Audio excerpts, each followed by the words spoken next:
The Jim Bakker Show is really a hilarious but also depressing Christian fundamentalist program, and their guest, Mary Colbert, has some thoughts for us on President Trump.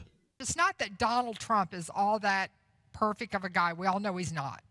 And we know that he's not necessarily perfect in every way that we would like.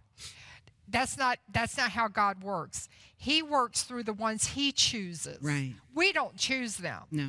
All we have to do is recognize them. Yeah. And when you recognize a chosen one, and you have the discernment to know that they've been chosen and know that that's the will of God, then your life will be blessed. Yeah. And if you come against the chosen one of God, okay, you are bringing upon you and your children's children curses like you have never seen. That's right. It puts a holy fear in me. Yeah. You know, and they're picking the flaws out of this man that God has chosen. Right. And you don't look for a perfect person. You look for the one God's chosen.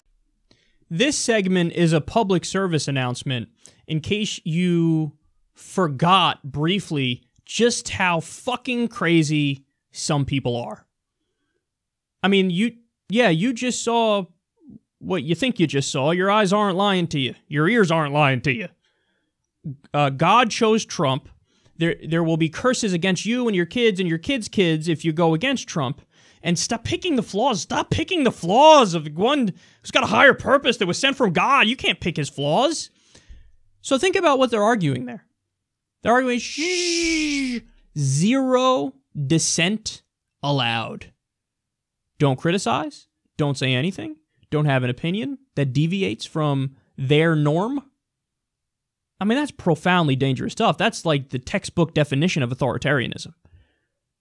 I mean, we just spoke about how there was a bill that rolls back internet privacy protections that Trump signed the other day. You want to know what percentage of the American people supported that bill? 6%. Trump put his middle finger up to 94% of the American people to do the bidding of the internet service providers who give tremendous amounts of money to the Republican Party.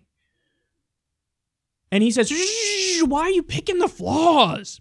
Picking the internet privacy, internet schmlivacy. I don't care about that. I don't care about the fact that Trump signed an executive order that allows coal companies to pollute waterways. Who cares? Maybe Jesus wants you to drink toxic sludge water and die young because you get sick. Maybe that's what he wants. The Lord works in mysterious ways after all. These people really exist.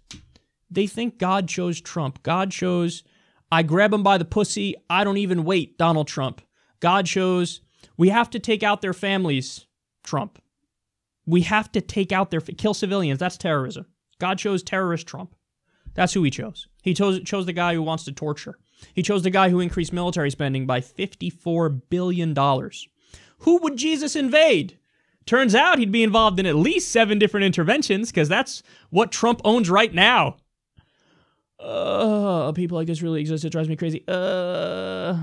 Trump. There was the story. Trump cut funding to the program that was the overarching program that is that Meals on Wheels is part of it. It's like a subgroup within that overall umbrella agency. So he effectively cut meals to like old people, sick people, poor people. Is that something Jesus would do? Pretty sure that's like literally the exact opposite of what's mentioned in the Bible. Now, of course, it's massively contradictory and there's hateful shit all over the place. But go ahead, read the New Testament. You take Jesus in his bad moods, I'll take Jesus in his good moods, and we'll see which one comes out with most of the quotes. So, but they're like, I don't know, feed the sick, feed the hungry, feed the poor. If Trump's against it, the Lord works in mysterious ways. God chose Trump. He curses if you go against Trump. If you're for feeding the poor in that scenario, curses are coming your way. Stop picking his flaws. So what? He wants some people to not get meals. So what? So what? He raised taxes on the middle class in his first day in office through an executive order. So what? So what? Don't pick his flaws. What do? You can't go against God. Are you against God? It's like they take pride in their ignorance and their stupidity. That's what it feels like.